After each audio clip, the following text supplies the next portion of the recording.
Bismillahirrahmanirrahim. Assalamualaikum warahmatullahi wabarakatuh. Alhamdulillahi rabbil alamin. Wabihi nasta'inu ala umuri dunya waddin. Wa ashhadu an la ilaha illallah wahdahu la syarikalah. Wa ashhadu anna Muhammadan abduhu wa rasuluhu salawatu rabbi wa salamuhu alaih. Wa ala alihi wa sahbihi ajma'in. Wa man tabi'ahum bi ihsanin ila yaumiddin. Thumma amma ba'd. فرب اشرح لي صدري ويسر لي أمري واحلل عقدة من لساني يفقه قولي اللهم إنا نسألك علما نافعا ورزقا طيبا وعملا متقبلا. Para jamaah Masjid Al-Hidayah, para hadirin dan hadirat yang senantiasa dalam taufik dan lindungan Allah Subhanahu wa taala. Pada pagi hari ini kita bersyukur kepada Allah Subhanahu wa taala atas limpahan karunia, taufik dan nikmatnya kepada kita semua. Tak terasa kita sudah masuk di tanggal berapa Sya'ban, Pak? Sekitar tanggal 12 Sya'ban. Artinya bulan Ramadan sekitar 2 pekanan lagi. Bukan waktu yang lama, namun sudah sangat dekat. Sehingga termasuk kebijaksanaan seorang muslim apabila ia hendak melakukan suatu ibadah, ia mempelajari lagi fikih tentang ibadah tersebut. Tentu walaupun kita mungkin dalam kehidupan ini telah menemui bulan Ramadan berkali-kali, namun tidak ada salahnya untuk tetap murajaah fikih yang berkaitan dengan puasa, khususnya puasa Ramadan. Dan pada pagi hari ini insyaallah kita akan membahas Kitabus Shiyam dari kitab Matan Abi Syuja'. Kitabus Shiyam dari Matan Abi Syuja', di mana Matan Abi Syuja' ini termasuk salah satu matan fikih yang paling ringkas dalam madhab Asy-Syafi'i, ya, dalam madhab Asy-Syafi'i. Taib, berkata Abu Syuja' rahimahullahu taala, Kitabus Shiyam wa syara'itu wujubis shiyami arba'atu asya' al-islam wal bulugh wal 'aqlu wal qudratu 'ala shaum.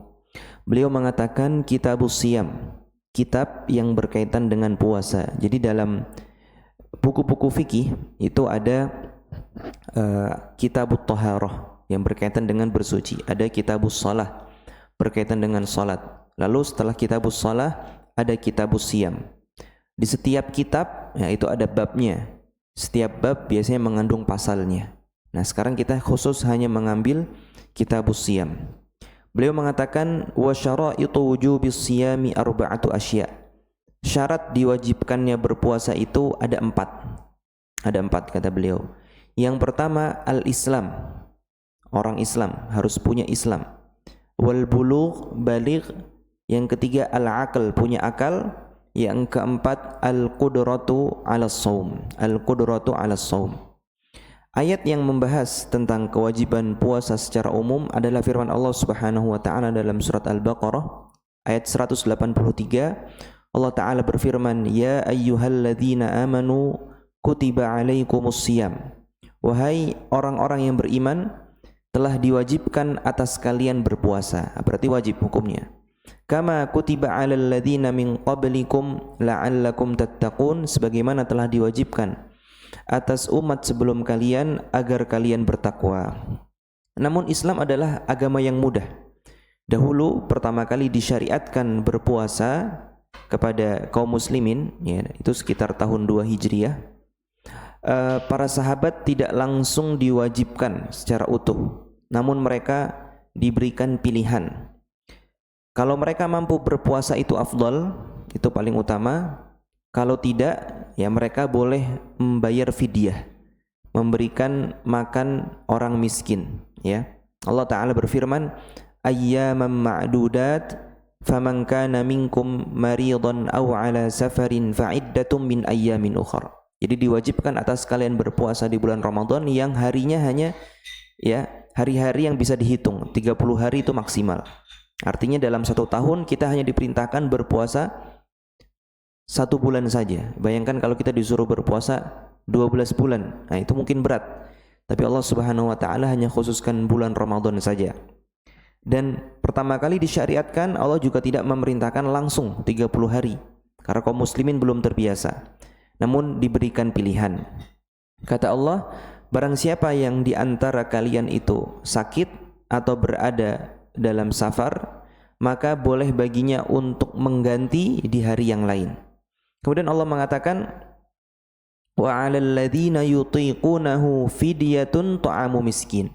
Dan bagi orang yang mampu berpuasa, jazakumullah khairan. Terima kasih Pak Ade. Dan bagi orang yang mampu berpuasa, kata Allah, masih boleh membayar fidyah kepada orang miskin, yaitu 1 mud makanan. Ya, 1 mud itu 1/4 sa'. Kalau kita zakat fitrah itu ukurannya berapa Pak? 1 sa', ya kan? 1 sa' dari makanan pokok kita. Ya, sa' itu volume, isinya 4 mud. 1 mud itu seperti kumpulan 2 genggam ya pria dewasa. Jadi mud itu volume, sa' juga volume. Jadi kita nggak bisa bilang pakai kilogram sebenarnya. Jadi tergantung makanannya. Bisa jadi kalau beras 2,5 kilo, kalau kurma lain lagi, ya. Jadi nggak bisa kita ratakan volumenya itu 2,5 kilo, nggak, tergantung jenis makanan tersebut. Intinya memberikan makan kepada orang miskin. Wa 'alal ladzina yutiqunahu fidyatun ta'amu miskin. Nah, jadi ini yang pertama. Baru setelah itu Allah berfirman dalam ayat selanjutnya, ayat 184 atau 185, Syahrul Ramadan alladzi unzila fihil kitab unzila fihil Qur'an hudal linnasi wa bayyinatin minal huda wal furqan. Bulan Ramadan adalah bulan yang diturunkannya Al-Qur'an sebagai petunjuk bagi manusia dan penjelasan terhadap petunjuk tersebut, wal furqan, dan pembeda antara yang hak dan yang batil. Kemudian Allah mengatakan, faman syahida minkumus syahra falyasumh, dan barang siapa di antara kalian sudah melihat hilal bulan Ramadan, falyasumh, hendaknya dia berpuasa di bulan Ramadan penuh. Nah, berarti sudah pada tahap bulan Ramadan diwajibkan 30 hari, tidak boleh lagi memilih bagi orang yang mampu untuk berpuasa. Baik. Ini ya dalil kewajibannya berpuasa di bulan Ramadan. Kata Abu Syuja', ya, syarat diwajibkannya puasa itu ada 4. Yang pertama beliau mengatakan al-Islam, harus orang muslim. Berarti dapat difahami non muslim tidak wajib puasa. Nah, sebenarnya Islam itu bukan syarat wajib. Yang benar dia adalah syarat sah. Jadi dibedakan Pak antara syarat wajib dengan syarat sah. Kita katakan orang non muslim itu menurut pendapat yang benar, ya. Ini termasuk khilaf di kalangan usuliyun, para ahli usul fiqh. Ya, namun pendapat yang benar, orang-orang non muslim itu juga diwajibkan berpuasa. Sebagaimana mereka juga diwajibkan sholat 5 waktu. Mereka juga diwajibkan bayar zakat, ya. Mungkin ada yang bertanya, Ustaz, loh kan mereka non muslim, gimana caranya mereka diwajibkan berpuasa, diwajibkan sholat 5 waktu? Kita katakan mereka diwajibkan, ya, syariat-syariat ini, namun tidak sah sebelum mereka apa? Masuk Islam. Arti dari mereka diwajibkan, artinya setiap kali mereka meninggalkan ya ibadah-ibadah ini, puasa Ramadan, sholat 5 waktu, berarti ada dosa yang bertambah pada diri mereka. Siksaan Allah kepada mereka di neraka semakin bertambah. Jadi orang non muslim itu ya sejatinya setiap hari itu ada argo dosa yang bertambah. Nah, itu karena mereka setiap hari sebenarnya diwajibkan sholat 5 waktu, tapi mereka nggak melakukan. Ya, sebagaimana seorang muslim kalau nggak sholat berdosa atau tidak? Berdosa. Orang non muslim juga begitu. Jadi dosanya nambah. Oleh karenanya ketika Allah bertanya kepada para penghuni neraka Sakor dalam surat Al-Muddathir, ma salakakum fi Sakor. Ya, surat Al-Muddathir ini surat Makkiyah, ya. Surat Makkiyah itu turunnya sebelum hijrah ke Madinah. Berarti konteksnya sedang berbicara kepada orang-orang kafir Quraisy di Makkah. Ya, Allah mengatakan ma salakakum fi Sakor. Apa yang membuat kalian bisa masuk neraka Sakor? Apa jawaban orang kafir Quraisy? Qalu lam naku minal musallin. Mereka mengatakan karena kita enggak sholat. Nah, ya paham ya jadi ya. Jadi yang menyebabkan mereka mereka masuk neraka Sakor karena mereka enggak sholat. Berarti kan menunjukkan sholat itu wajib atas mereka. Berarti puasa juga wajib atas mereka. Jadi yang betul, Islam itu bukan syarat wajibnya puasa, tapi syarat apa, Pak? Syarat sah. Karena non muslim aja wajib. Itu jadi kita kritisi syarat yang pertama ini yang disebutkan oleh Abu Syuja'. Baik, kemudian yang kedua wal bulugh, syarat wajib ya. Yang kedua adalah baligh. Nah, ini sepakat kita ya, baligh. Kemudian al-aql, berakal. Jadi orang yang masih kecil meskipun dia sudah mumayyiz, misalkan usia 7 tahun dia sudah mumayyiz, sudah bisa diajak bicara ya. Kemudian sudah bisa pakai pakaian sendiri, sudah bisa ke kamar mandi sendiri, itu biasanya usia 6-7 tahun, itu sudah mumayyiz, sudah tahu bedanya air panas dan air dingin ya. Berarti sudah lumayan mumayyiz, diajak bicara nyambung. Ya, tapi dia belum baligh ya. Tanda baligh itu bisa dengan mimpi basah ya, atau tumbuh bulu di kemaluan. Ya, intinya dia belum baligh, dia tidak diwajibkan berpuasa. Kalau dia misalkan ingin tidak berpuasa, tidak masalah ya, tapi hendaknya para orang tua sudah mulai mendidik dari usia 7 tahun, sebagaimana mereka juga mendidik para anaknya untuk sholat di usia berapa? Di usia 7 ya. Jadi pendidikan sekitar usia 7 sampai usia 10. Bismillah.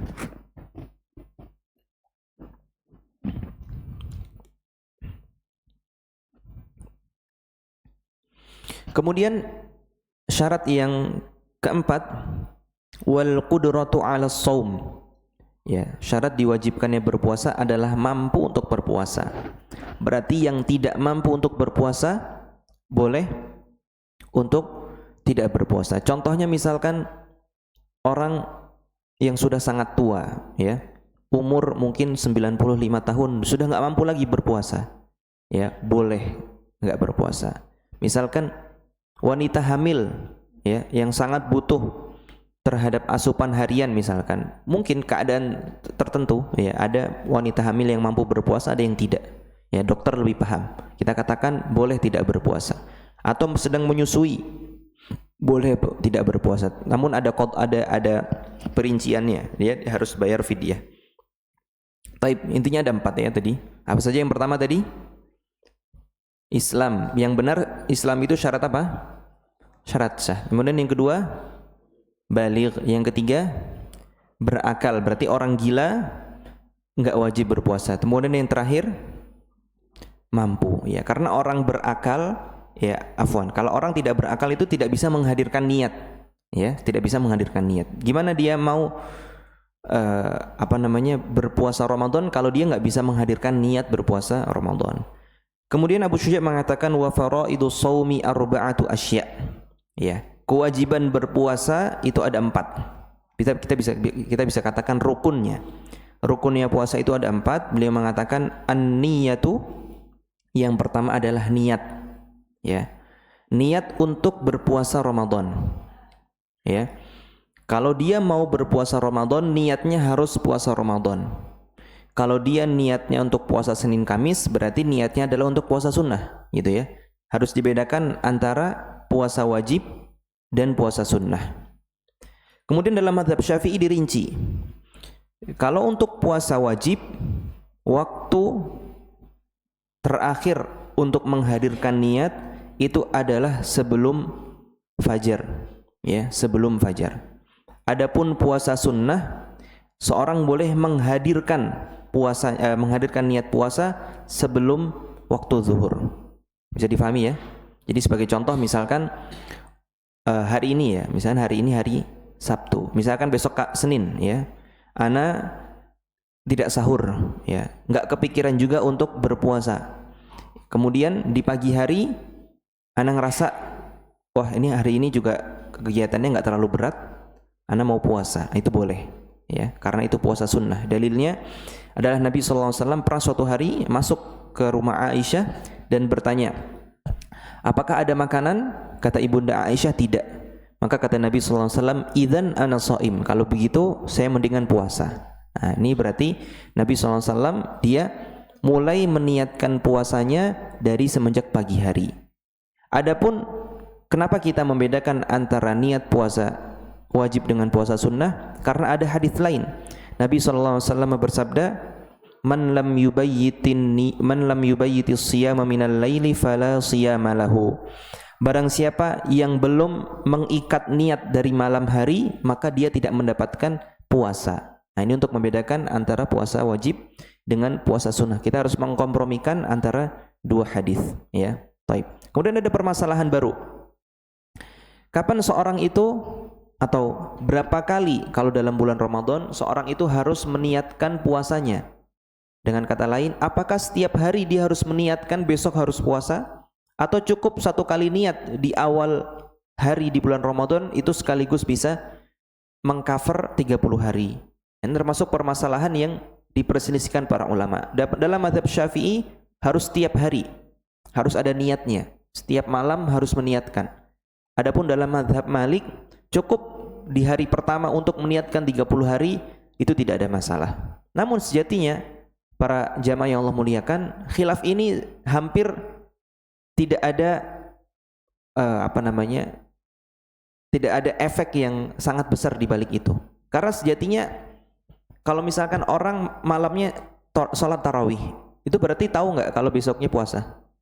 Iya kan? Malam-malam sebelum tidur pasang alarm. Apa maksudnya pasang alarm? Besok mau puasa, berarti kan udah niat puasa kan? Ya. Pagi-pagi sahur. Nah, itu udah niat puasa. Orang sahur itu pasti niat puasa. Ya. Kemudian udah mikirin nanti sahur apa, itu juga termasuk niat puasa. Jadi sejatinya kita setiap hari itu pasti niat puasa. Jadi nggak perlu waduh, tadi malam saya udah niat puasa belum ya? Kita tanya, tadi malam tarawih nggak? Tarawih, ya udah selesai.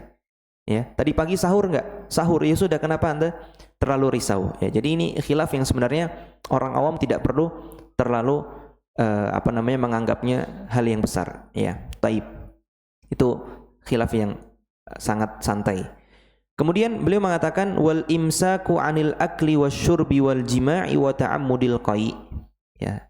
Rukun berpuasa selain dia niat puasa, ya, seorang meniatkan dirinya untuk berpuasa lillahi ta'ala dari terbitnya fajar hingga terbenamnya matahari. Dia juga harus menahan diri dari makan dan minum, jima dan sengaja muntah. Nah, sebenarnya yang disebutkan oleh Abu Syuja ini termasuk pembatal puasa. Ya, jadi beliau mengatakan rukun puasa itu pertama niat dulu. Ya, harus bedakan antara niat puasa wajib dengan puasa sunnah. Kemudian waktu meniatkannya kapan. Kemudian yang kedua, menahan diri dari makan, menahan diri dari minum, ya, atau menahan diri dari makan minum, yang nomor dua. Nomor ketiga, menahan diri dari berhubungan badan. Yang terakhir adalah menahan diri dari sengaja muntah, ya, menahan diri dari sengaja muntah. Allah Subhanahu wa taala berfirman, "Wa kulu washrabu hatta yatabayyana lakumul khaytul abyadu minal khaytil aswadi minal fajr." Dan makanlah kalian, ya, makanlah kalian sampai sebelum fajar. Boleh makan, boleh minum sampai sebelum fajar. Tsumma atimmus siyama ilal lail. Namun kalau sudah terbit fajar, kalian wajib berpuasa sampai malam hari. Nah, berarti kan kita nggak boleh makan dan minum. Ini dalil menunjukkan kita nggak boleh makan dan minum dari terbitnya fajar hingga terbenamnya matahari. Kemudian Allah mengatakan wala tubashiruhunna wa antum aakifuna fil masajid. Dan janganlah kalian, ya, menggauli istri-istri kalian sementara kalian beritikaf di dalam masjid. Taib.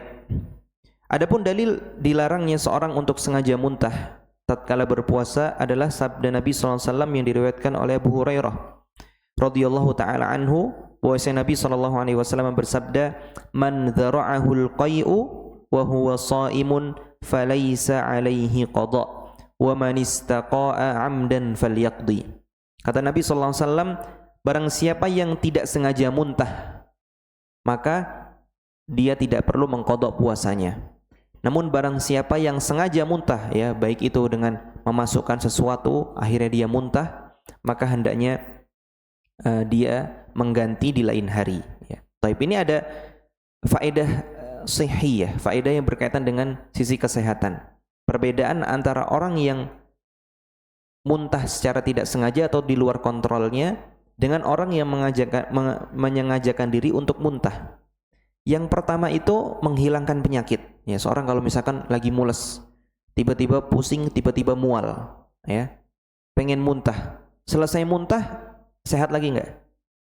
Ya, normal lagi kan badannya. Kalau misalkan ada orang nggak biasa naik bus, ya kan ada orang nggak biasa naik bus, dia biasa naik kereta. Setiap naik bus dia langsung pusing, mual, dah nggak karuan, ya habis itu dia muntah. Setelah muntah normal nggak keadaannya? Normal. Nah, jadi muntah yang tanpa disengaja itu kalau sudah dikeluarkan justru menyehatkan. Tapi kalau orang dalam keadaan normal kemudian menyengajakan diri untuk muntah justru bikin sakit. Ya, jadi Islam Masya Allah ya, Nabi SAW melarang kita untuk menyengajakan diri agar muntah tatkala puasa. Kalau itu dilakukan itu batal. Namun kalau dia muntahnya di luar kontrol atau tidak sengaja maka tidak mengapa. Taib. Kemudian Abu Syuja mengatakan walladzi yuftaru bihi shaimu 'asharatu asya'. Ada 10 hal yang dapat membatalkan puasa kata beliau. Tentu yang pertama sebenarnya pada pembahasan rukun tadi ya sudah menjelaskan beberapa pembatal puasa, makan, minum, berhubungan badan dan menyengajakan muntah. Namun di sini beliau menambahkan 10 lagi di luar rukun. Beliau mengatakan yang pertama ma wasala 'amdan ilal jawfi awir ra'si wal huknatu fi ahadis sabilain. Yang pertama yang membatalkan puasa selain makan minum tentunya adalah sesuatu yang dimasukkan secara sengaja, ya, dimasukkan secara sengaja ke dalam al-jauf. Al-jauf itu artinya rongga. Jadi diri kita ini punya banyak rongga. Dalam syarah-syarah matan Abu Syuja seperti Fathul Qarib misalkan atau Hasyiyah Bajuri ya, atau syarah-syarah yang lain disebutkan jauf itu ada yang terbuka dan ada yang tidak terbuka. Rongga di dalam tubuh itu ada yang terbuka, ada yang tidak terbuka. Ada yang disengaja dibuka, ada yang dibukanya itu karena kecelakaan. Ya, sebagai contoh misalkan, mulut itu kan rongga, ya jelas ya. Kalau seorang memasukkan sesuatu ke dalam mulut sampai ke sini, meskipun tidak dimakan, ya, misalkan sampai tenggorokan begitu, kemudian dicabut lagi, sengaja, itu bisa membatalkan puasa. Ini dalam mazhab Syafi'i. Kemudian misalkan orang menggunakan cotton bud sampai dalam sekali, itu juga dikhawatirkan dapat membatalkan puasa. Ini dalam mazhab Syafi'i ya tentu ya. Ya, kemudian misalkan ada orang dengan sengaja ya menusukkan pisau ke dalam perut, berarti kan membuka rongga, itu juga bisa membatalkan puasa. Seperti itu ya. Atau ada sesuatu yang masuk ke kepalanya, waliyadzubillah, secara sengaja, itu juga bisa membatalkan puasa.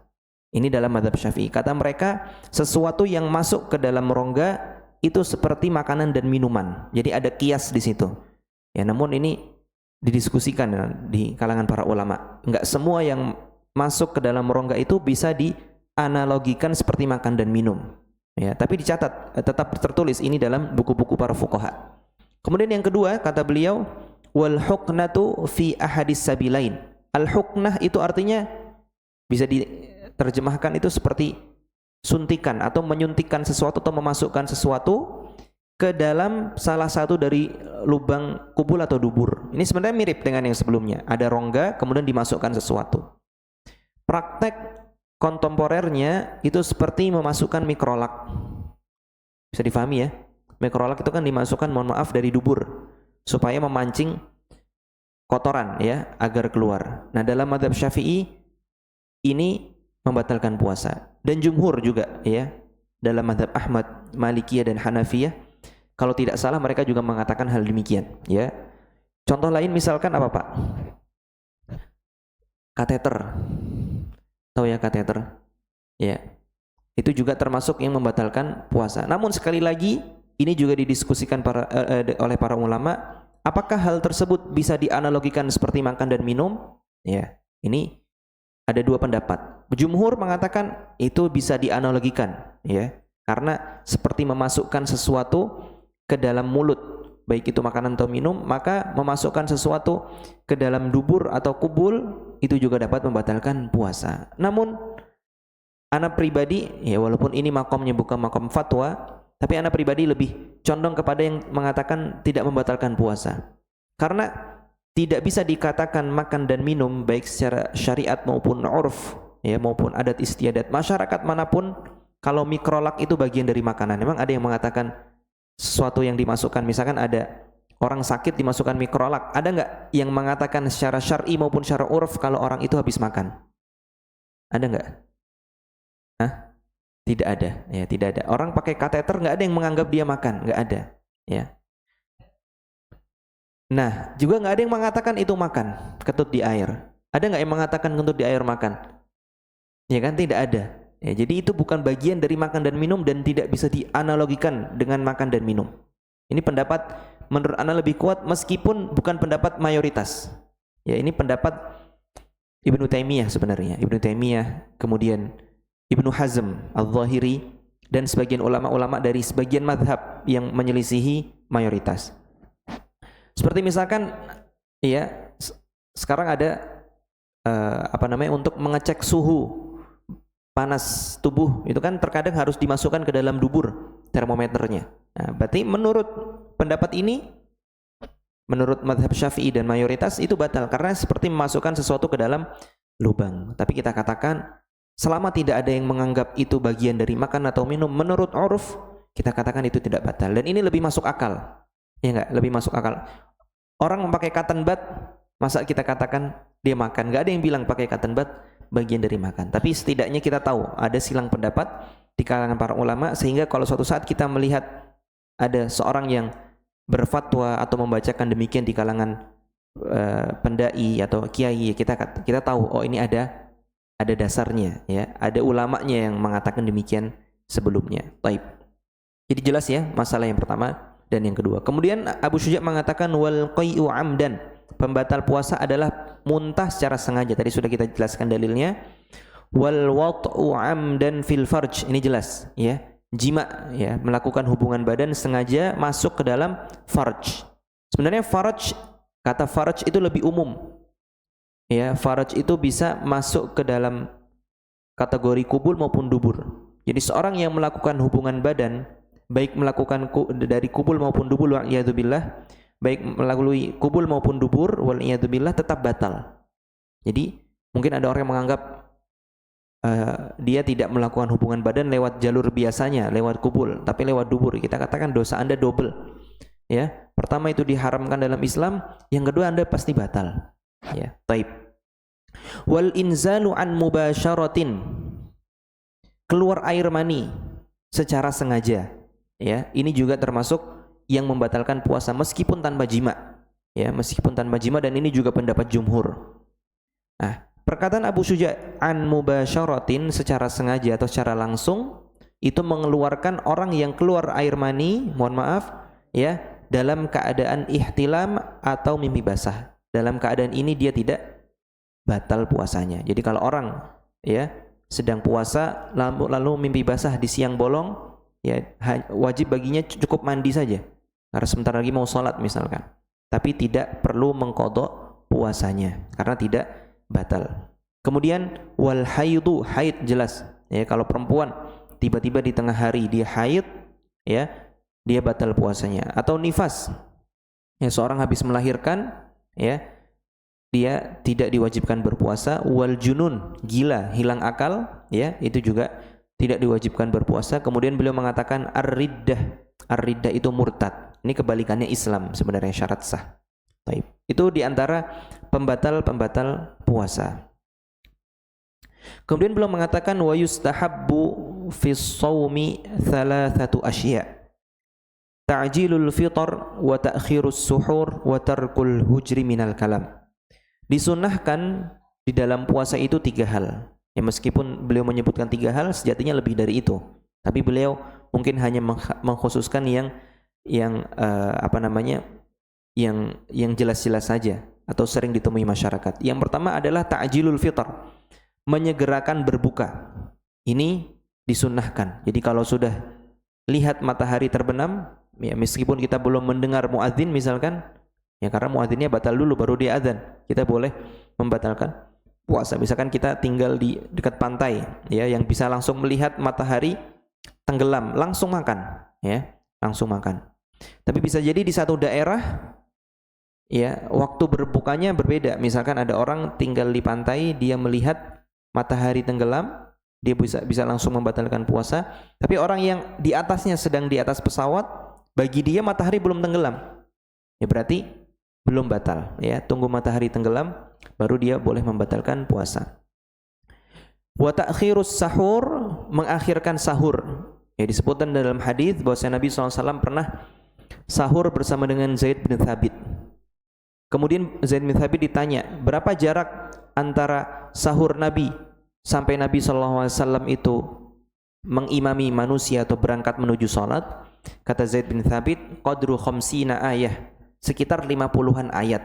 50-an ayat itu kalau dibaca secara cepat itu mungkin sekitar ya 5 menit, 10 menit. Artinya misalkan ya subuh sekarang 4.30 ya. 4 berapa? 4.30 misalkan. Mungkin nanti ya anggaplah 4.30. Paling tidak berhenti sahur boleh di 4.20, 4.25 enggak ada masalah ya. Atau agak mepet lagi 4.36 enggak ada masalah. Afwan, 4.26 enggak ada masalah. Tapi jangan sahur atau bukan jangan, kita bilang hindari sahur misalkan jam 2. Kadang orang mumpung Ramadan dia suka begadang. Jam 2 sahur, jam 3 sahur udah selesai. 1 jam dia enggak makan makanan tambahan. Ya, ini yang pertama, kalau orang yang mengakhirkan sahur, faedahnya dia lebih kuat untuk menjalani hari-harinya, ya, karena waktu makan dia lebih dekat, ya. Kemudian kalau orang yang puasanya dari malam, misalkan dari jam 1, jam 2, dikhawatirkan ketika baru pagi sudah lapar lagi, kan seperti itu. Jadi dalam sunnah ini juga terdapat faedah. Abu Suja tidak menyebutkan sunnah-sunnah yang berkaitan dengan berbuka. Apa sunnah-sunnah yang berkaitan dengan berbuka, Pak? Tadi kan beliau hanya mengatakan disunnahkan untuk menyegerakan berbuka. Ya, kalau kita sudah tahu maghrib sudah masuk, langsung berbuka. Taib. Apalagi sunnah yang lain, Pak? Berbuka dengan apa? Berbuka dengan rutop, ya. Yang paling utama dengan rutop. Rutop itu kurma yang masih muda, ya. Kalau tidak ada rutop, boleh dengan tamar, dengan kurma yang sudah tua, ya, yang sudah jadi makanan pokok. Kalau rutop itu masih jadi buah-buahan, ya. Rasanya mirip sawo mentah atau sawo pas masih keras-keras gitu ya. Kalau sudah jadi kurma itu awet bertahun-tahun, 1 tahun, 2 tahun, apalagi kalau ditaruh di kulkas, nah itu sampai 5 tahun juga nggak rusak. Ya. Nabi SAW apabila beliau berbuka, yang pertama kali beliau cari itu rutop. Kalau tidak ada, beliau cari tamar. Kalau tidak ada, beliau minum beberapa teguk air. Habis itu sholat. Jadi urutannya yang pertama apa? Apa? Rutop. Kalau tidak ada, tamar, ya. Kemudian kalau tidak ada, cukup minum air putih. Ya, ini sunnahnya. Nabi tidak makan gorengan, ya, karena nggak ada zaman dulu. Dan para ulama menjelaskan yang disunahkan setelah buka dengan makanan ringan itu langsung menuju masjid, kemudian sholat maghrib. Setelah sholat maghrib baru makan besar. Ini yang disunahkan demikian, atau yang setidaknya dijelaskan oleh para ulama seperti itu. Jadi bukan langsung baru adzan langsung dihajar tas gitu kan, gorengan, sop buah, nasi padang, ya. Habis itu langsung sebelum maghrib udah begitu ya, subhanallah. Habis maghrib hajar lagi bubur ayam, habis isya nasi uduk. Nggak ada bedanya antara bulan puasa dengan non bulan puasa, hanya hanya perpindahan jam makan saja. Nah, ini penting juga ya, penting juga. Jadi Nabi SAW itu makannya di luar bulan puasa itu hanya 2 kali, kadang 1 kali sehari. Beliau makan sehari 3 kali, Anda nggak tahu ada hadisnya atau tidak. Tapi beliau makannya sedikit. Ya, kalau bulan puasa lebih sedikit lagi. Ya, karena beliau hanya berbuka dengan kurma dan air. Ya, punya hanya kurma dan air. Taib. Kita sebagai umat Islam, ya, kalau tidak bisa mengikuti Nabi 100%, ya sudah, ikuti Nabi 90%. Atau ikuti Nabi 80%. Ikuti Nabi 50%. Ya. Setidaknya ada upaya dari kita untuk mengikuti sunnah Nabi Sallallahu Alaihi Wasallam. Nah, kemudian ini berkaitan dengan apa yang dimakan tatkala berbuka. Sunnah apa lagi, Pak, yang berkaitan dengan buka? Doa berbuka. Apa doa berbuka? Nah, jadi doa berbuka itu seperti ini Pak ya. Pertama, sebelum makan baca bismillah dulu. Setelah bismillah ada hadis ya. Ada hadis disahihkan oleh sebagian ulama, "Dhahabadh dhama'u wa batallatil 'uruqu wa thabatal ajru insyaallah." Jadi doa ini kapan diucapkan tadi? Setelah makan yang ringan tadi. Ya, setelah rutop, kurma atau air tadi baru baca doa ini. Karena artinya adalah dhahabadh dhama'u, artinya hilang rasa haus ya. Wa batallatil 'uruq, tenggorokan telah basah. Wa thabatal ajr, pahala telah ditetapkan insyaallah ya. Gimana caranya kita mengatakan wa batallatil 'uruq, tenggorokan telah basah kalau belum minum ya kan? Jadi minum dulu baru ngomong wa batallatil 'uruq. Seperti itu. Setelah itu masih ada kesempatan untuk berdoa. Ya, jadi orang puasa itu doanya mustajab. Kapanpun, pertama saat sahur.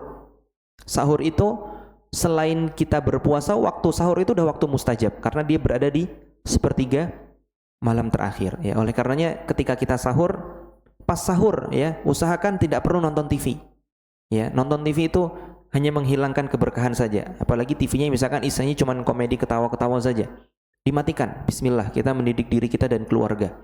Selama sahur, yaudah momen bersama keluarga ya kan, hidup. Tapi kalau ada TV, ada yang main HP, nggak hidup ya, dah waktu sahur. Ketika makan sahur, kalau tidak mampu untuk menyempatkan berdoa kepada Allah Subhanahu wa taala dengan menengadahkan tangan, setidaknya di sela-sela waktu sahur istighfar. Ya, karena Allah mengatakan wal mustaghfirina bil ashar. Allah memuji orang-orang yang beristighfar di waktu sahur. Jadi boleh kita sambil makan astagfirullah, astagfirullah, astagfirullah. Boleh ya, minum ya, sela-sela itu istighfar. Mungkin kita belum tahu mau doa apa, istighfar ya. Karena sejatinya ya, kalau dosa kita telah diampuni, insya Allah urusan kita beres. Jadi udah perbanyak istighfar di waktu sahur. Selama berpuasa doa kita mustajab ya, doa kita mustajab. Kemudian ketika berbuka juga ada waktu untuk mustajab. Ya, bahkan dalam hadis yang diriwayatkan oleh Abu Hurairah dari dalam Musnad Al-Bazzar ya, ada 5 keutamaan orang yang berpuasa. Di antaranya adalah wa tastaghfiru lahumul malaikah. Para malaikat itu memintakan ampun bagi orang-orang yang berpuasa. Jadi terkadang mungkin kita malas ya beristighfar tatkala puasa. Ada malaikat ternyata yang mengistighfarkan kita. Subhanallah. Apalagi kalau kita tambah untuk istighfar diri kita sendiri, kemungkinan besar untuk diampuninya jauh lebih besar. Taib. Itu yang berkaitan dengan doa tatkala berbuka. Taib. Wa ta'khirus suhur, mengakhirkan sahur. Wa tarkul hujri minal kalam, ya, tidak mengucapkan kata-kata kotor tatkala berpuasa ya. Beliau mengatakan disunnahkan untuk tidak mengucapkan kata-kata kotor. Apa maksudnya disunnahkan untuk tidak mengucapkan kata-kata kotor? Berarti boleh nih mengucapkan kata-kata kotor, sehingga disunnahkan untuk tidak. Kan begitu kan konsekuensi dari ucapan beliau?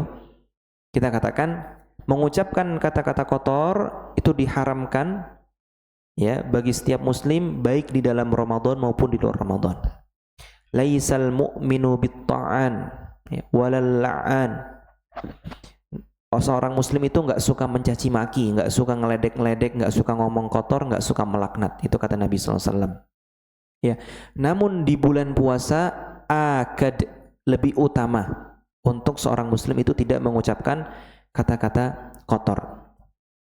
Baik. Apabila seorang ada yang mengganggu diri kita tatkala sedang berpuasa, apa yang kita katakan? Inni shaim, ya, saya menahan diri, saya berpuasa. Saya enggak mau pahala puasa saya berkurang, begitu, tahan diri, ya. Taib. Kemudian Abu Syuja' mengatakan wa yahrumu siyamu khamsati ayyam al-'idani wa ayyamut tasyrik. Diharamkan untuk berpuasa di 5 hari. Pertama adalah 2 hari Id, jelas ya, hari Idul Fitri dan hari Idul Adha, dan wa ayyamut tasyrik. Ayyamut tasyrik tanggal 11, 12 dan 13 apa? Dzulhijjah. Ya, ini berkaitan dengan hari-hari yang diharamkan untuk berpuasa. Selain hari itu seorang boleh untuk berpuasa, tapi 5 hari itu dilarang keras untuk berpuasa. Kemudian beliau mengatakan wa yukrahu shaumu yaumis syakki illa an yuwafiqa 'adatan lah. Dan dimakruhkan. Tadi kan sedang membahas tentang yang diharamkan, kemudian beliau mengatakan dan dimakruhkan. Sebenarnya makruh di sini maksudnya adalah makruh atau karahatat tahrim, diharamkan maksudnya. Jadi bukan makruh yang artinya kalau dilakukan tidak boleh. Afwan, kalau dilakukan boleh namun jika ditinggalkan dapat pahala, bukan. Namun makruh di sini artinya diharamkan juga. Beliau mengatakan dan diharamkan berpuasa pada hari syak. Kapan itu hari syak, Bapak-bapak? Kapan dikatakan hari syak? Pernah dengar istilah hari syak? Yaumus syak.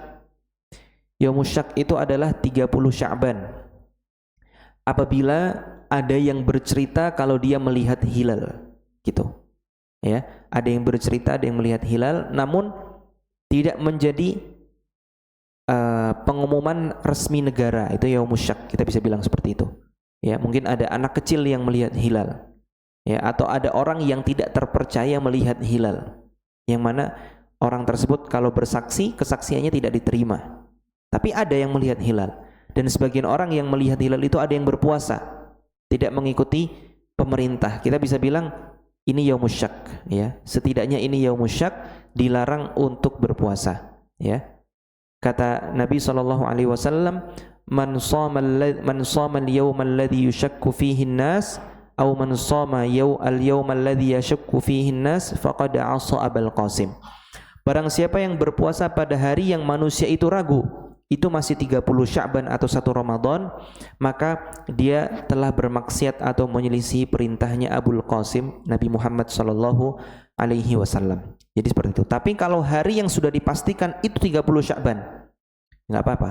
Seorang berpuasa. Syaratnya, ya, dia sudah biasa berpuasa. Misalkan dari awal Sya'ban atau dari sebelumnya dia sudah melakukan puasa Daud. Kebetulan 30 Sya'ban bertepatan dengan puasanya, tidak ada masalah, ya. Atau dia sedang puasa Senin Kamis bertepatan dengan Senin atau bertepatan dengan Kamis, tidak ada masalah. Tapi kalau ujuk-ujuk dia langsung puasa, itu dilarang, ya, atau itu dilarang. Baik. Kemudian Abu Syuja' mengatakan wa man wati'a fi nahari ramadhan 'amidan fil farji fa 'alaihi al-qada' wal kaffarah. Bagi orang yang melakukan hubungan badan di siang hari bulan Ramadan, ya, di farj itu tadi kita katakan lebih umum, bisa mencakup kubul maupun dubur. Bagi orang tersebut al-qada' wajib mengganti dan kafarahnya adalah kafarah mughalladhah. Kafarah mughalladhah itu kafarahnya besar sekali, ya, dendanya besar. Apa dendanya? Aitqu raqabatin mu'minah. Yang pertama dia harus membebaskan budak yang beriman. Berarti kalau dia punya budak, budaknya kafir, itu enggak sah. Harus budak yang beriman bagi orang yang melakukan hubungan badan di siang hari Ramadan. Fa illam yajid, kalau dia enggak menemukan budak, fa siyamu syahraini mutatabi'ain. Dia wajib berpuasa 2 bulan berturut-turut. Subhanallah. Berturut-turut. Kalau dia ada 1 hari yang dia batal atau dia berbuka di tengah-tengah 22 bulan hari tersebut atau 22 bulan tersebut tanpa ada udzur syar'i, diulang, direstar. Subhanallah. Jadi 2 bulan, ya, dendanya, mengerikan. Fa illam yastati', kalau dia enggak mampu, fa it'amu sittina miskina. Dia wajib memberikan makan ke 60 orang miskin. 1 orang miskinnya likulli miskinin mud. Satu orang miskin porsinya adalah 1 mud. Tadi kita katakan 1 mud ukurannya seberapa, Pak? Ya, seperti 2 telapak tangan orang dewasa yang digabung. Dia volume seperti ini. Ya, mungkin kalau beras sekitar 600 gram, 700 gram kurang lebih. Ya, kalau dikilokan 1 sa' itu seperti 2,5 kilo sampai 3 kilo kurang lebih kalau itu beras. Jadi ini peringatan keras bagi orang yang berpuasa untuk tidak melakukan hubungan badan. Ya, dalilnya adalah hadis yang diriwayatkan oleh Imam Bukhari dan Muslim dari Abu Hurairah radhiyallahu taala anhu, dia berkata, "Bainama nahnu julusun 'inda Nabi sallallahu alaihi wasallam id ja'ahu rajulun." Suatu hari kami para sahabat sedang duduk-duduk bersama Nabi, lalu ada orang yang datang kepada Nabi. Orang Badui. Dia mengatakan, "Ya Rasulullah, wahai Rasulullah, halaktu, aku celaka." Kata Nabi, malaka, apa yang membuatmu celaka? Kata dia, waqa'tu ala imraati wa ana shaimun fi Ramadan.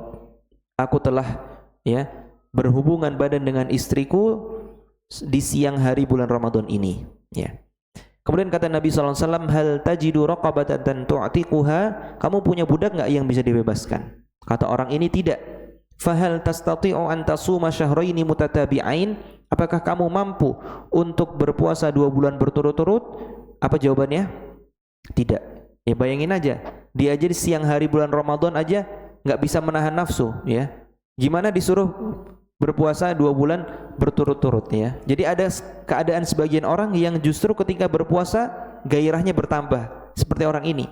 Tapi mayoritas orang kalau puasa itu biasanya syahwatnya menurun. Tapi ada orang tertentu, ya.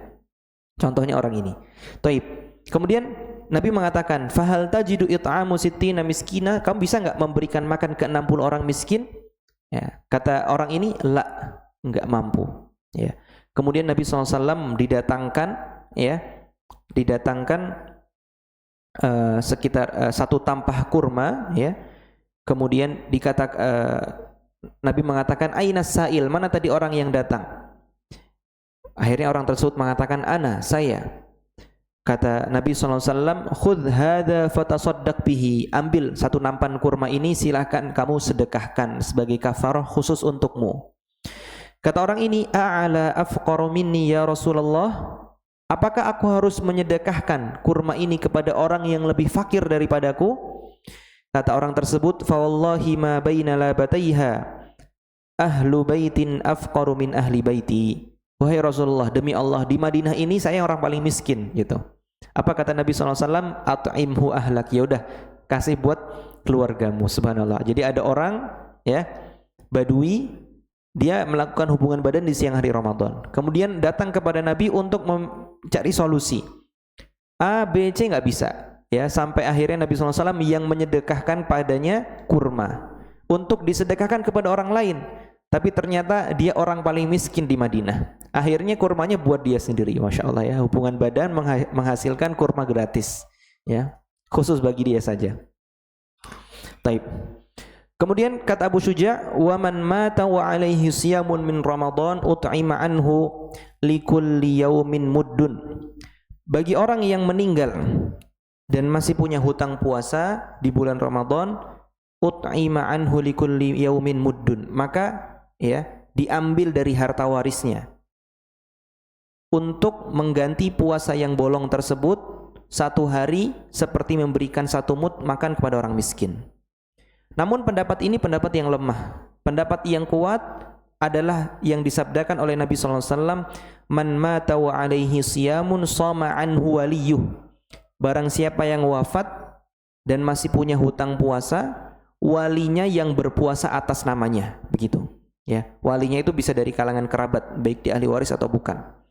Ini tadi dalilnya secara nas. Jadi bukan dikeluarkan 1 mud untuk mengganti setiap 1 puasanya, bukan. Tapi apa? Bagi orang yang masih punya hutang puasa, diganti sama ahli warisnya. Kalau misalkan sama kerabatnya, misalkan kerabatnya ada banyak, dia punya hutang 5 hari Ramadan. 1 orang puasa 5 hari nggak ada masalah, atau 5 kerabat berpuasa 1 hari juga nggak ada masalah. Ya, kita hitung misalkan ini bapak kita kemarin meninggal punya hutang berapa ya? Oh, 20 hari. Nah, kita bilang ke kerabat, ayo besok kita puasa, ya, masing-masing dari kita sehari aja, nggak ada masalah insya Allah, ya. Jadi nggak harus 1 orang, ya, kita bagi-bagi. Taib. Itu jadi pendapat yang lebih kuat, ya, pendapat yang lebih kuat. Ada hadis lain juga yang menyatakan pendapat ini, bahwasanya ada seorang wanita yang datang kepada Nabi SAW, kemudian berkata kepada Nabi, kalau ibunya itu, inna ummi matat wa 'alaiha shaumu syahrin. Wahai Rasulullah, ibuku meninggal dan dia punya hutang puasa 1 bulan. Afa aqdihi anha, apakah aku harus membayarkan untuknya? Kata Nabi SAW, na'am, ya. Fadainullahi ahaqqu an yuqda, karena hutang kepada Allah itu lebih berhak untuk dibayar. Ya, ini lebih menguatkan pendapat kalau ada orang yang meninggal masih punya hutang puasa, bagaimana cara membayarkannya? Kerabatnya yang berpuasa atas namanya. Tapi perlu diperinci, ya, para jamaah yang Allah muliakan. Jadi Misalkan ada orang sakit, sakitnya di bulan Ramadan atau sebelum bulan Ramadan. 1 bulan lewat sampai Syawal dia masih sakit, ya. Kemudian dia nggak sempat atau belum mampu untuk membayarnya, sudah meninggal duluan. Kasus yang pertama ini dia tidak diwajibkan, untuk mengganti walinya juga tidak diwajibkan. Bisa dimengerti? Ya. Kasus yang kedua, ini kita bicara tentang orang sakit ya. Dia sakit, ya, di bulan Ramadan atau sebelum bulan Ramadan. Pas Syawal dia sempat sembuh. Ada waktu untuk menggantikannya. Syawal lewat, Dzulqa'dah lewat, Dzulhijjah lewat. Kemudian masuk Muharram, dia sakit lagi lalu meninggal.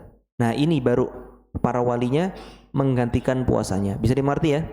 Jadi yang digantikan puasanya adalah orang yang sakit atau punya hutang puasa dan punya kesempatan untuk menggantinya tapi belum diganti, gitu ya. Ya, taib. Kasus yang kedua ini nggak harus sakit sebenarnya, nggak harus sakit. Misalkan ada saudari atau ibu, ya, atau siapa perempuan yang sempat punya hutang puasa karena haid dan nifas, ya, belum sempat diganti meninggal. Nah, ini para walinya menggantikannya. Ya. Tapi kasus yang pertama tadi, orang sakit belum sempat atau belum ada kesempatan untuk menggantikannya, ya, dia sudah meninggal duluan, nggak perlu diganti, walinya juga tidak perlu mengganti. Baik.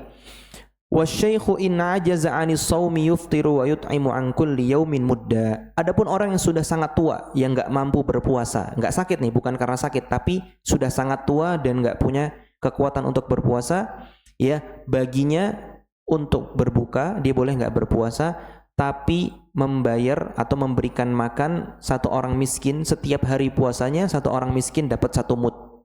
Gitu.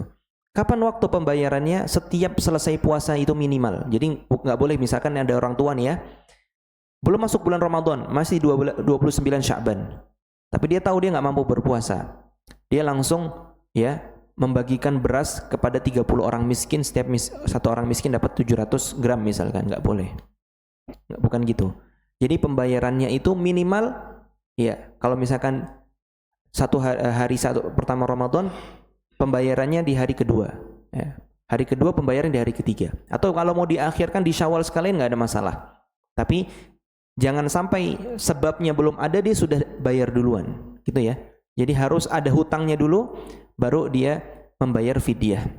Boleh tidak seorang itu nggak membayar fidyah dalam artian dibagikan makanan mentah, ya, beras gitu ya, 700 gram misalkan kepada orang-orang miskin, tapi sebagai gantinya ya dia buka prasmanan aja begitu, kemudian mengundang orang miskin dan langsung makan, boleh atau tidak?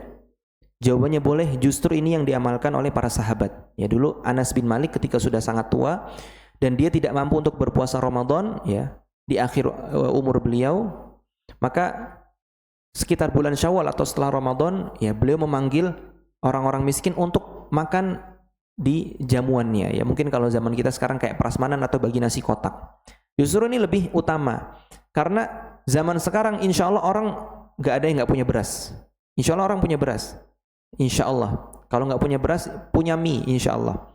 Tapi nggak setiap orang itu punya lauk, nah, ya kan? Insya Allah semiskin-miskinnya orang di zaman sekarang masih punya beras. Tapi kalau orang nggak punya lauk, banyak ya. Jadi ada orang-orang yang mungkin cuma punya kerupuk atau telur dibagi berempat. Ini lebih butuh kepada lauk daripada hanya sekedar beras. Kalau kita kasih beras lagi sebenarnya beras lagi gitu. Tapi kalau kita ajak makan prasmanan atau kita bagi nasi kotak yang lengkap lauknya dan gizinya, nah, ini lebih membahagiakan orang tersebut. Taib, masih ingat pada firman Allah tadi dalam surat Al-Baqarah ayat 184?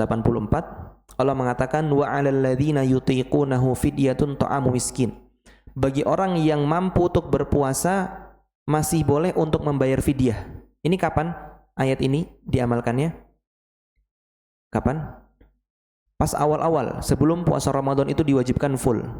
Jadi orang masih boleh apa? Memilih antara berpuasa atau membayar fidyah, meskipun dia mampu. Misalkan dia masih muda, mampu berpuasa tapi nggak mau puasa, boleh atau tidak dulu? Boleh. Nah, tapi semenjak kewajiban puasa Ramadan, ya, ayat ini dibaca oleh Ibnu Abbas bunyinya begini: wa 'alal ladzina yutawwaqunahu fidyatun ta'amu miskin. Jadi kalau kita baca di Al-Qur'an bacanya begini, wa 'alal ladzina yutiqunahu. Tapi Ibnu Abbas membacanya dalam rangka menafsirkannya. Bacanya wa 'alal ladzina yutawwaqunahu fidyatun ta'amu miskin. Apa arti yutawwaqunah? Yutawwaqunah itu artinya terbebani dengan puasa. Kalau yutiqunah artinya mampu berpuasa. Nah, apa perbedaannya nih? Coba kita pakai yang basic dulu. Bagi orang yang mampu untuk berpuasa, dia wajib membayar fidyah. Paham? Ya. Ini berarti dipraktekannya ketika belum diwajibkannya secara utuh bulan Ramadan. Tapi kalau artinya dan bagi orang yang terbebani dengan puasa, dia dapat fidyah, pempraktekannya adalah bagi orang-orang yang sudah tua. Paham? Jadi dan bagi orang-orang yang terbebani dengan puasa sehingga tidak mampu untuk berpuasa, fidyatun ta'amu miskin. Itu kata Ibnu Abbas. Jadi Ibnu Abbas mengatakan ayat ini tidak mansukh. Ya, ayat ini tidak dihapuskan hukumnya. Ya, masih bisa diamalkan. Cara pengamalannya adalah dengan membacanya wa 'alal ladzina yutawwaqunahu fidyatun ta'amu miskin. Dan bagi orang-orang yang tidak mampu berpuasa, terbebani dengan puasa, ya, dia tidak perlu puasa. Solusinya adalah dengan membayar fidyah. Ini berlaku bagi orang yang sudah sangat tua, wanita hamil, ya, dan sejenisnya. Kemudian Abu Syuja mengatakan wal hamil wal murdi' in khafata ala anfusihima aftarata wa alaihimal qada. Ini penting ya. Bagi orang yang hamil dan menyusui, ya, boleh enggak berpuasa kalau dia mengkhawatirkan diri mereka. Berarti yang dikhawatirkan bukan diri orang lain, bukan kandungannya, tapi siapa? Diri mereka sendiri. Dia boleh tidak berpuasa dan hanya diwajibkan qada. Hanya diwajibkan apa? Qada. Wa in khafata ala auladihima, tapi kalau wanita hamil atau menyusui ini mengkhawatirkan anaknya baik yang dikandung atau yang sedang disusui, dia boleh tidak berpuasa tapi kewajibannya dua, alaihimal qada wal kaffarah an kulli yaumin muddun. Ya, dia wajib yang pertama qada, yang kedua bayar kaffarah. Misalkan ya kata dokter ya dikasih peringatan sama dokter, Bu, ibu jangan puasa, kasihan bayinya. Nah, berarti kan ini khawatir atas siapa nih? Bayinya. Nanti kalau dia sudah lahir, wanita tersebut wajib apa? Pertama mengganti, yang kedua apa? Bayar kafarah. Ya, kafarahnya sama ya. Setiap orang miskin dikasih 1 mud atau kita bagi nasi kotak atau manggil orang untuk makan prasmanan di rumah kita boleh. Ya. Tapi kalau dia hanya mengkhawatirkan diri sendiri, misalkan kata dokter, Bu, demi kesehatan ibu, bukan janin tapi ibu, ya ibu jangan puasa. Nah, berarti dia hanya wajib apa? Qada. Hanya wajib qada. Jadi qada wajib di segala keadaan. Kapan qada plus fidyah? Ketika dia mengkhawatirkan bayinya, baik yang di dalam kandungan maupun yang sedang disusui, ya. Paham ya perbedaannya? Taib.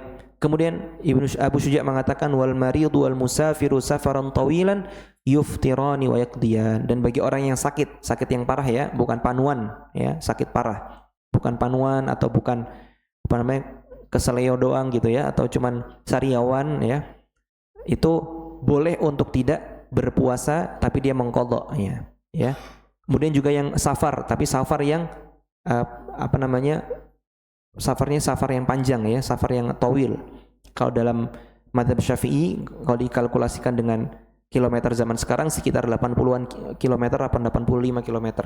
Tapi kalau safar cuma dari Jakarta Barat ke Jakarta Timur itu bukan safar, walaupun beda kota ya. Tapi Jakarta Barat sama Jakarta Timur Masya Allah sekarang 30 menit, kalau naik tol 20 menit bahkan ya. Jadi itu bukan termasuk safar ya, tidak dibolehkan untuk tidak berpuasa. Taib. Kemudian beliau mengatakan faslun wal i'tikafu sunnatun mustahabbah. Pasal tentang i'tikaf tidak perlu kita bahas karena puasa aja belum, sudah mau bahas i'tikaf. Taib. Demikian yang bisa kami sampaikan. Jika ada pertanyaan kami persilahkan.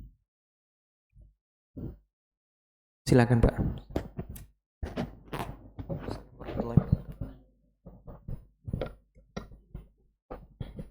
Izin Pak Ustaz, ada kejadian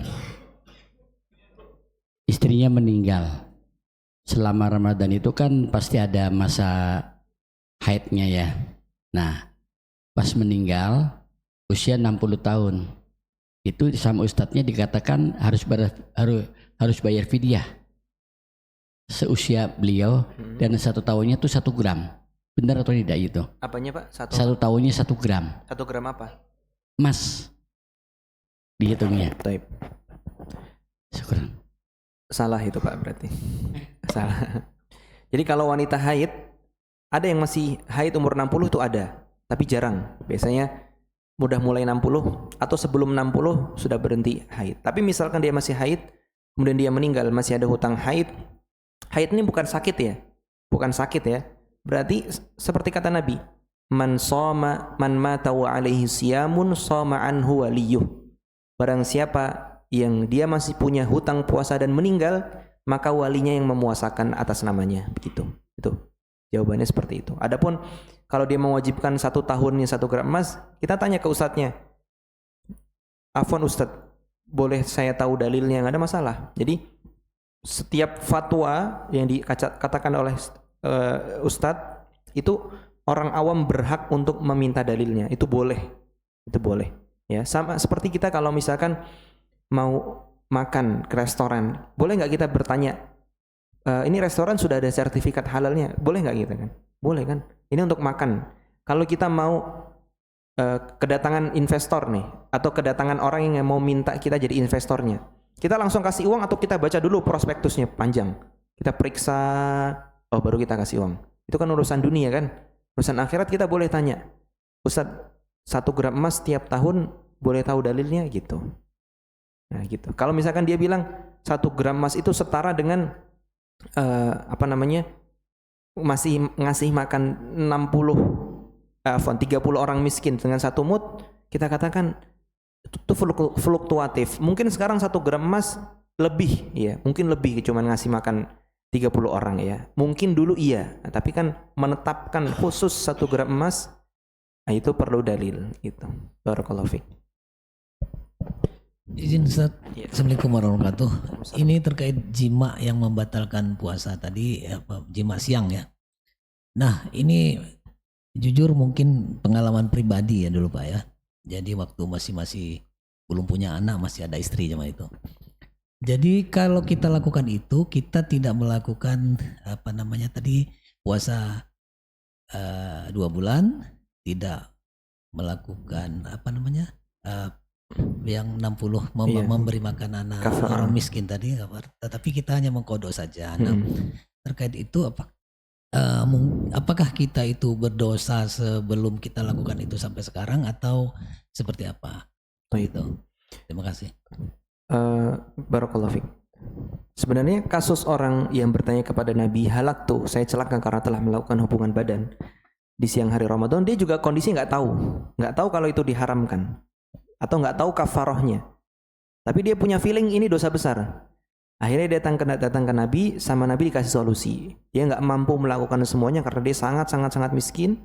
Ya sudah, akhirnya solusinya tadi, ya dia justru dapat kurma gratis. Tapi kalau pernah terjadi, yang mampu kita lakukan apa? Misalkan kalau sudah qadha, alhamdulillah 1 harinya itu. Kemudian apakah mampu kita membebaskan budak? Zaman sekarang tidak ada budak. Apakah mampu untuk puasa 2 bulan berturut-turut? Mungkin sangat susah, ya mungkin bagi sebagian orang. Mungkin yang sangat mampu memberikan makan ya 60 orang miskin. Jadi walaupun itu kejadian 30 tahun lalu, kita wajib lakukan. Iya, wajib. Oh, ya, makasih. Karena ya barakallahu fiik. Karena kata Nabi SAW, dainullahi ahaqqu bil wafa. Hutang kepada Allah itu wajib untuk dibayar. Barakallahu fiik. Jadi kalau tidak tahu itu tidak dosa, ya. Tidak tahu tidak dosa. Tapi kalau akhirnya tahu, dia masih punya tanggungan seperti itu.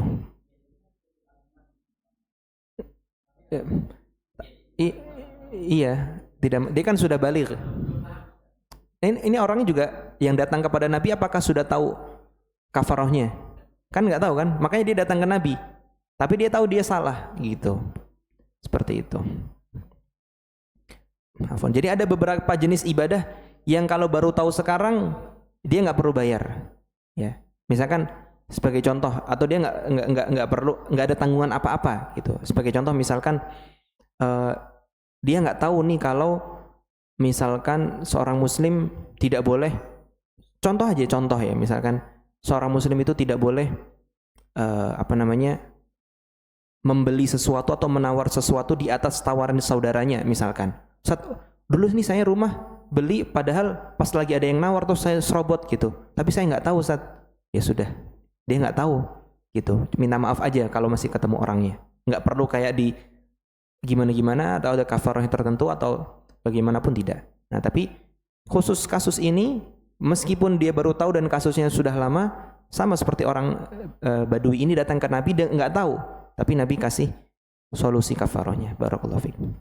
Semoga Allah mengampuni dosa kita semua. Amin.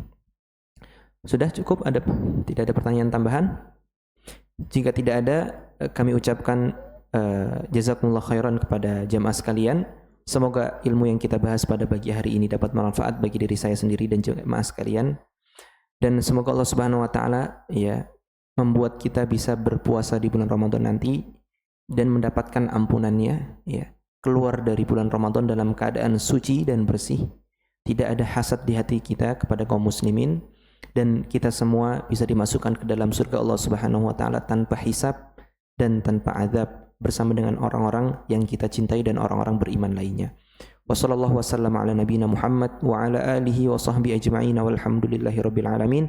Subhanakallahumma wa bihamdika asyhadu an la ilaha illa anta astaghfiruka wa atubu ilaik. Assalamu alaikum warahmatullahi wabarakatuh.